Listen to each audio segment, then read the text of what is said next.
Viceministra, buen día. Le saludamos a Antonio D'Alencia y Rubén Atahuichi. ¿Cómo está? Hola Rubén, ¿Cómo está? Antonio, un saludo fraternal para ustedes. De tiempo los estoy viendo, Sí, nosotros así que también. un abrazo caluroso para ambos. Gracias, viceministra. Sí, nosotros, bueno, la hemos convocado porque nos ha llamado la atención. Hay ya un par de proyectos, creo que de protección para la violencia contra los niños, especialmente la violencia sexual, pero ahora surge este otro que seguramente tiene características, no sé si distintas ¿O en qué se diferencia del o tal anterior vez mucho proyecto? más precisas en algunos puntos, no sé, no los va a explicar la viceministra. Adelante, viceministra. El 7 de marzo el presidente ordenaba endurecer las penas, volver a reponer el proyecto de imprescriptibilidad de delitos de violencia sexual que había sido rechazado en diputados en septiembre del año pasado. Y en esa línea, nuestro proyecto de ley cayó en la Comisión de Derechos Humanos, presidida por la diputada Olivia Huachalla. Y el día en que estábamos ya haciendo la tramitación del proyecto de ley, llegó otro proyecto del Senado que ya había sido aprobado por unanimidad del Senado, que específicamente estaba relacionado a los delitos de violencia sexual, igual de imprescriptibilidad. En esa línea, la Comisión de Derechos Humanos ha tomado una definición y ha sido poder fusionar los dos proyectos, es decir, aminorar este trámite de observaciones de idas y vueltas entre el Senado y diputados, ha sido fusionar y enriquecer ambos proyectos con las propuestas, en este caso, que vendrían desde el Senado y desde el Ejecutivo dentro de la Comisión de Derechos Humanos.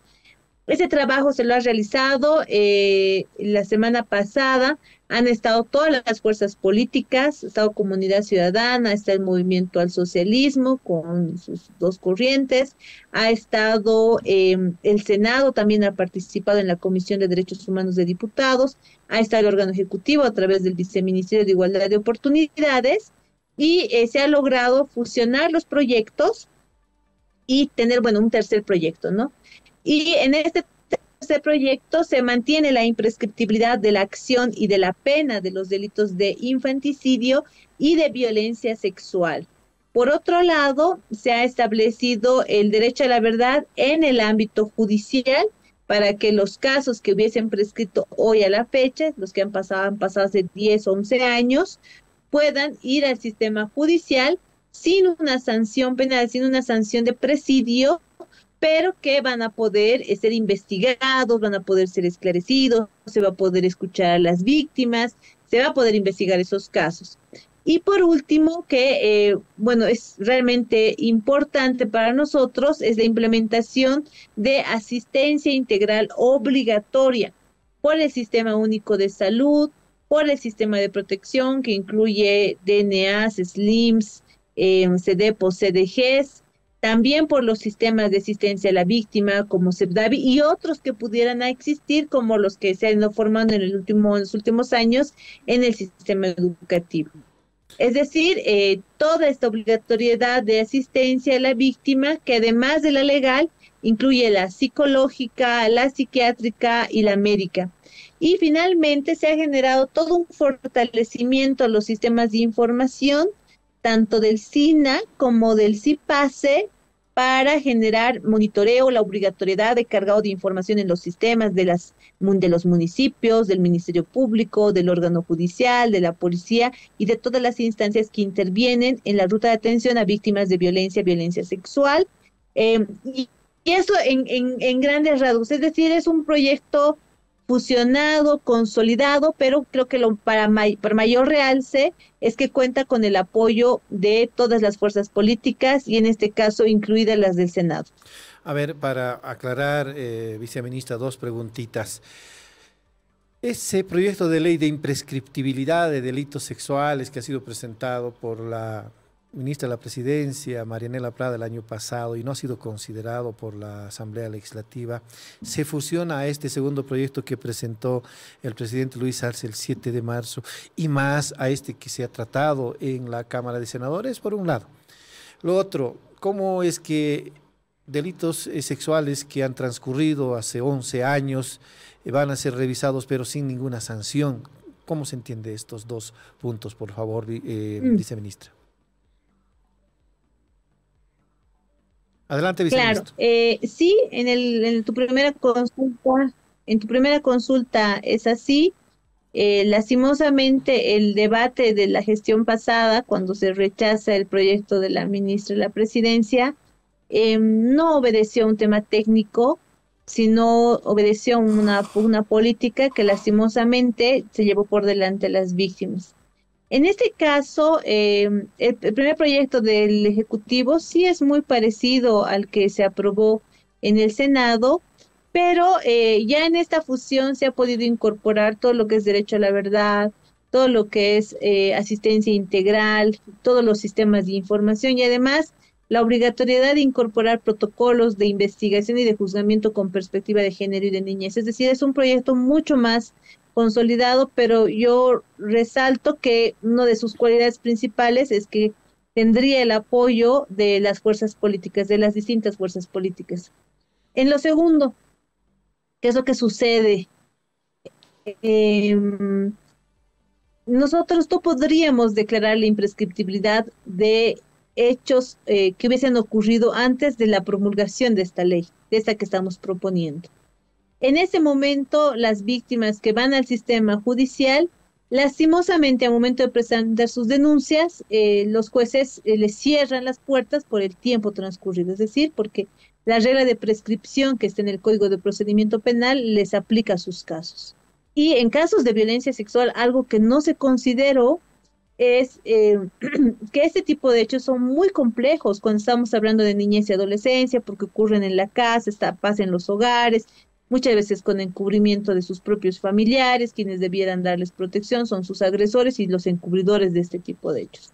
Por ello, hemos visto que como no vamos a poder generar una sanción penal hacia atrás, lo que vamos a definir es abrir el sistema bajo el reconocimiento de este derecho, que es el derecho a la verdad.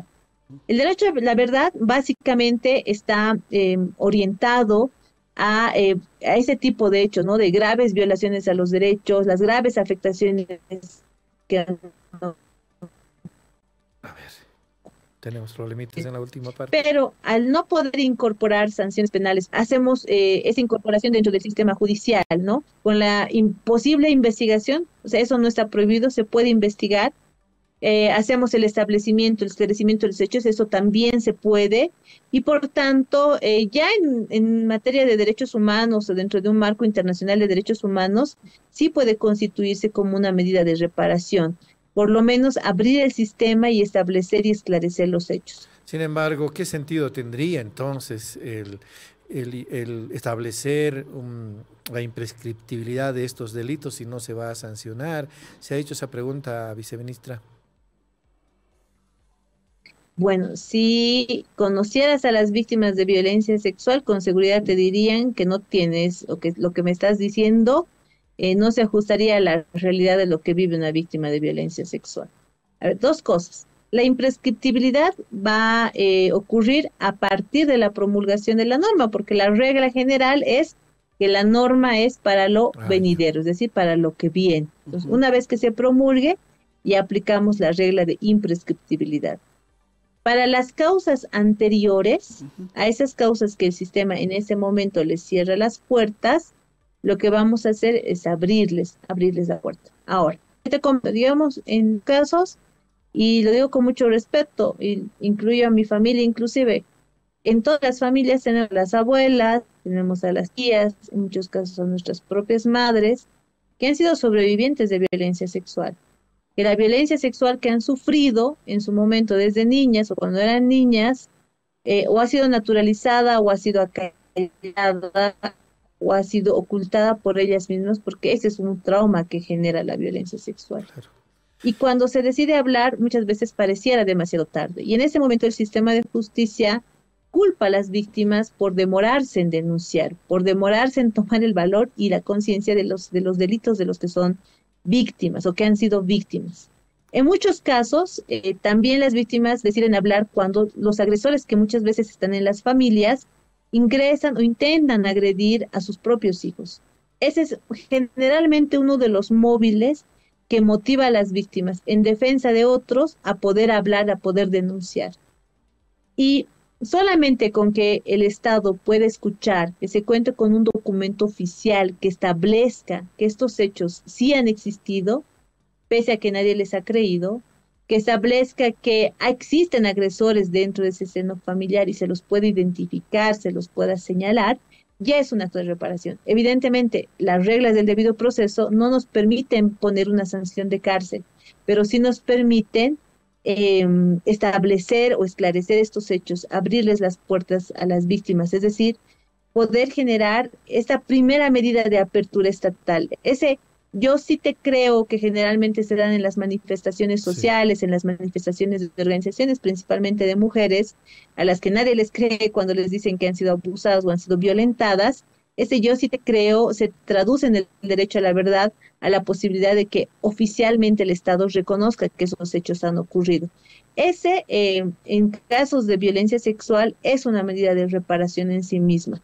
Ya evidentemente las propias resoluciones podrán establecer otro tipo de medidas como asistencia psiquiátrica, asistencia médica, asistencia psicológica, porque evidentemente la violencia sexual es un hecho que muy difícilmente se puede superar, peor si es sin ayuda y peor después de largos años de haberlo mantenido oculto o en secreto. Ahora está más claro, viceministra, gracias. Y yo le quería preguntar, porque a veces ocurre de que el agresor nunca más aparece, ¿sí? La policía lo busca, no lo encuentra, y por eso muchos procesos también quedan por ahí y no llegan hasta el final. ¿Qué establece en estos casos este proyecto, viceministra? ¿Se puede seguir el proceso contra estas personas aunque no estén presentes? Sí, se puede. Y eso es una regla en general para las causas que son anteriores a la promulgación de esta norma y para las que vengan después también. Se puede seguir el proceso, evidentemente con las notificaciones debidas, las declaratorias de rebeldía, pero se puede. Y eso también ha sido una observación en el caso que ha llevado al Estado boliviano, en el caso Brisa Lozada Angulo, donde el Estado ha perdido recientemente, hace un poco más de un año que se nos ha notificado, donde se ha señalado que ese tipo, o sea, reglas muy cerradas, reglas en las que podemos ponerlas entre comillas de debido proceso, no pueden ser la excusa para cerrarle la puerta a las víctimas, cuando el Estado tiene la responsabilidad de investigar. Entonces, en estos casos, si se cuenta con la víctima, pues en el marco de la debida diligencia se debe continuar con la causa, evidentemente sin afectar otros derechos de los posibles vulneradores, de los posibles violadores. En este caso, con las notificaciones debidas, estos casos se pueden continuar en ausencia.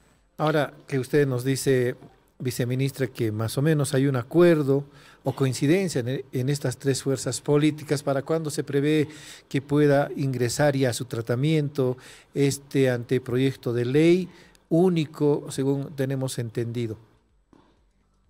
Pues ya ha iniciado con la aprobación en la Comisión de Derechos Humanos, aprobación en unanimidad, eso creo que es importante para resaltar. Segundo, bueno, ya ha sido remitido a la presidencia de la Cámara de Diputados por parte de la Comisión de Derechos Humanos con los informes, es lo que ha informado la presidenta de la comisión. Estamos esperando a que se pueda agendar para el pleno de la Cámara de Diputados. Ahí entendería, en la misma línea que tú señalas, que al haber existido un acuerdo entre las fuerzas políticas en la propia comisión, pues este proyecto también podría aprobarse en unanimidad en la Comisión de Derechos Humanos. Pero para que esto ocurra, necesitamos que Presidencia de Diputados lo pueda agendar. Entendemos que hay otros proyectos que están previos al tratamiento, inclusive nuestro propio proyecto de asistencia familiar continúa en listas o en espera para poder ser debatida en el plenario. Y después este proyecto pasaría al Senado. Como también ha existido un consenso con el Senado en la construcción de ese proyecto de consenso, pues esperaríamos que también se pueda aprobar en unanimidad y una vez que esto ocurra, inmediatamente el presidente la promulgaría. Ahora, ¿qué diagnóstico hace, viceministra, respecto a la situación de los niños en este momento? Hemos estado reportando el otro día al menos 12 casos de infanticidios en lo que va del año. Igual hay casos de feminicidio. ¿Qué reporte tiene que actualizar la viceministra de Igualdad de Oportunidades? No, los hechos, dos hechos son los que están lastimando en este momento. El de infanticidio, Sí, en particular porque en 3 meses, ya en 3 meses, se ha reportado el 50% de casos de infanticidio que se han reportado en el total de la gestión 2023. Es decir, hay un ascenso preocupante en este tipo de hechos, especialmente en el comparativo 2023-2024. Algo que hemos identificado es que en muchos de estos casos, uno de los móviles es la violencia vicaria, es decir, suicidios que se como una forma de castigar a la progenitora o progenitor sobreviviente. Ya no están recurriendo a los feminicidios, están recurriendo a los infanticidios como una forma de violencia de género. En ese punto, ya en el proyecto de ley se ha incorporado violencia vicaria. En el segundo, en el que hablas de violencia sexual, se han reportado más de 860 casos durante esta gestión, ya en lo que estamos en abril. Más de 600 casos están relacionados a infantes, niñas, niños y adolescentes. Y claro, eso igual nos está demandando no solamente endurecer las penas, sino generar protocolos para poder juzgar con perspectiva de género y de niñez, investigar con perspectiva de género y de niñez, y por supuesto generar programas específicos. Actualmente estamos trabajando en el viceministerio en un proyecto de prevención, atención y rehabilitación de víctimas de violencia sexual que sean niñas, niños y adolescentes. Ese va a ser uno de los pasos importantes. Por otro lado, es urgente fortalecer el sistema de protección, particularmente en el ámbito municipal. Sobre eso también estamos trabajando ya en coordinación con gobernaciones en particular, pero si bien hay un crecimiento en las instancias de defensa de los municipios, la demanda sigue creciendo y en ese punto estamos viendo nuevas estrategias para poder fortalecer estas cadenas de atención o este sistema de protección. Viceministra, queremos quedar claro con la primera parte de su exposición cuando nos habla que los casos de infanticidio han superado los números del mismo periodo del año pasado y ahora se han convertido como una consecuencia de una disputa marital o de la pareja, ¿no? En vez de feminicidios, claro, ahora hay infanticidios. Claro, ¿Nos explica, por favor, y cuánto no, en número, viceministra? Sí, Antonio, querías decir algo más. No, solo acotar a tu pregunta, que nos decía la viceministra, ya no matan a la pareja, sino ahora matan al hijo. Sí, pues. Así es, viceministra. Exacto. Y es una corriente que sí la hemos denotado particularmente durante esta gestión, pero que está viniendo de otras olas. En España se ha identificado, en otras partes de la región de Américas también, y ahora en Bolivia. Y eso también podría responder a por qué la tasa de feminicidio en el caso de Bolivia ha tenido una disminución. No recuerdo bien, son 87 o 93 casos de feminicidio durante la gestión 2023 que se han registrado, es decir, ha habido una reducción también, pero lastimosamente infanticidio en la gestión 2024 está ascendiendo. Entonces, hay con probabilidad y en estudio de casos hemos evidenciado que sí está correspondiendo a violencia vicaria. Hay que visibilizarla, hay que trabajarla nuevamente. Pareciera que ha habido un mensaje de, no sé, o sea, que la sanción es muy dura si matan a las mujeres, es decir, en el caso de los feminicidios, y como viene cárcel, viene castigo, entonces están optando por estas otras vías, igual de crueles, igual de detestables, y además recordarles, con la misma sanción, son 30 años sin derecho a indulto. Ahora, ¿tiene casos específicos de esto que menciona, viceministra, en números, por ejemplo?